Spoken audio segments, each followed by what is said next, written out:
আসসালামু আলাইকুম দর্শক, বরাবরের মতো আপনাদের সাথে আছি উপস্থাপনায় আমি রেজাউল করিম, তত্ত্বাবধানে আব্দুল মমিন, সার্বিক তত্ত্বাবধানে মাসুদুজ্জামান, পরিচালনায় রাসেল সরকার, ভিডিও সম্পাদনায় রাজীব সরকার।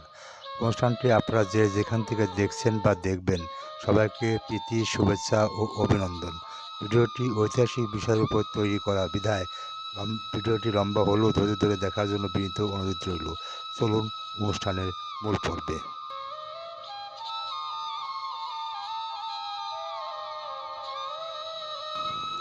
আসসালামু আলাইকুম। নবাব সিরাজউদ্দৌলার সঙ্গে বিশ্বাসঘাতকদের জীবনী সকল তথ্য জানতে স্বাগত জানাই নতুন এই ভিডিওতে। প্রিয় দর্শক, 1957 সনে পলাশী যুদ্ধে নবাব সিরাজউদ্দৌলার সঙ্গে বিশ্বাসঘাতকতাকারী প্রধান চক্রান্তকারীদের পরিণতি ছিল অত্যন্ত ভয়াবহ ও কলঙ্কজনক। পলাশীর বিশ্বাসঘাতকদের পরিণতিসমূহ নিচে দেওয়া হলো। সৈয়দ মীর মোহাম্মদ জাফর আলী খান ছিলেন আরব বংশোদ্ভূত এবং সৈয়দ আহমদ নাজাফির পুত্র।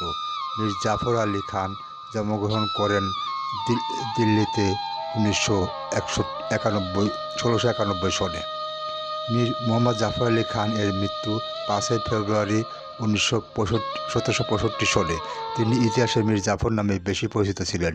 ব্রিটিশ ইস্ট ইন্ডিয়া কোম্পানির সমর্থনে বাংলার প্রথম নবাব পলাশীর যুদ্ধে নবাব সিরাজউদ্দৌলার সঙ্গে বিশ্বাসঘাতকতা করার জন্য তিনি দক্ষিণ এশিয়ার ইতিহাসে বিশ্বাসঘাতকতার প্রতীক হিসাবে কুখ্যাত হন। মীর জাফর আলী খান বিশ্বাসঘাতকতার পুরস্কার হিসেবে নবাব হলেও শেষ জীবনে তিনি চরম মানসিক যন্ত্রণা, কুষ্ঠরোগ এবং পুত্রশোকের শিকার হন। 1765 সনে দুঃখে দুঃখে তার মৃত্যু হয়। মিরন মীর জাফরের পুত্র। নবাব সিরাজউদ্দৌলাকে হত্যার মূল নায়ক মিরন ক্ষমতার লোভে অনেককে হত্যা করেছিল। অবশেষে বজ্রপাতে তার মৃত্যু ঘটে। অনেকে সৃষ্টিকর্তা গজব বলে মনে করেন। মোহাম্মদী বেগ নবাব সিরাজউদ্দৌলা হত্যাকারী কথিত আছে। পরবর্তীকালে সে উন্মাদ হয়ে দাম্পত্য কলহের জেরে কূপে ঝাঁপ দিয়ে আত্মহত্যা করেন। ঘোষটি বেগম নবাব সিরাজউদ্দৌলার খালা ঘোষটি বেগম ষড়যন্ত্রের অংশীদার হলেও মিরনের নির্দেশে তাকে বুড়িগঙ্গায় নৌকা ডুবিয়ে হত্যা করা হয়।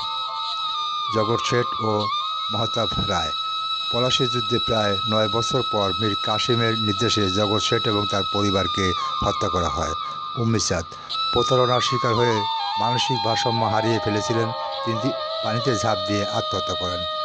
রবার্ট ক্লাইভ পলাশী যুদ্ধের মূল হোতা ইংল্যান্ডের দুর্নীতির অভিযোগে অভিযুক্ত হয়ে অপমান সইতে না পেরে 1974 সনে নিজের বাথরুমে গলায় খুর চালিয়ে আত্মহত্যা করেন। ইতিহাসের বিশ্বাসঘাতকদের এই পরিণতি অনিবার্য পরিণতি বা আল্লাহর গজব হিসেবে গণ্য করা হয়। আল্লাহ পাক ছেড়ে দেন কিন্তু ছেড়ে দেন না। সম্মানিত সুধীয় দর্শক, এই ছিল নবাব সিরাজউদ্দৌলার বিশ্বাসঘাতকদের জীবনের শেষ পরিণতি নিয়ে আজকের বিষয়বস্তু। এই ধরনের বিষয় সম্বন্ধে জানতে শুনতে RS টিভি ইউটিউব চ্যানেলটি সাবস্ক্রাইব করে রাখুন। সবার আগে সকল অনুষ্ঠান দেখুন। আশা করি ঐতিহাসিক বিষয়গুলি জানতে পারবেন ইনশাল্লাহ।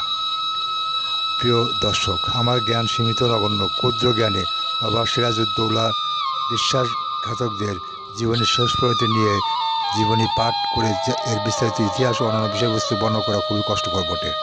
আমি দার্শনিক বা ইতিহাসবিদ নই। আমি নবাব সিরাজউদ্দৌলার বিশ্বাসঘাতকদের জীবনীর শেষ পরিণতি নিয়ে জীবনী পাঠ করে যতটুকু বুঝতে পেরেছি তা থেকে কিছু তথ্য আপনার সামনে তুলে ধরার চেষ্টা করেছি। কাউকে ছোট অথবা বড় করে দেখা আমার উদ্দেশ্য নয়। ইতিহাসে প্রাথমিক তথ্য নিয়ে যদি মানব কল্যাণে কিঞ্চিত উপকার আসে সেই প্রত্যাশায়। আমার লেখাতে যদি আমি তথ্যগত কোনো ভুল করে থাকি তবে নিজগণ ক্ষমা করে দেবেন। ভুল করে ধরিয়ে দিলে আমি অবশ্যই সত্যি নেওয়ার চেষ্টা করবো ইনশাল্লাহ। ধন্যবাদ ও কৃতজ্ঞতা জানাই তথ্যের জন্য উইকিপিডিয়াকে।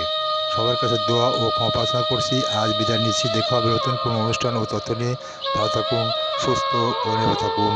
আল্লাহ হাফেজ।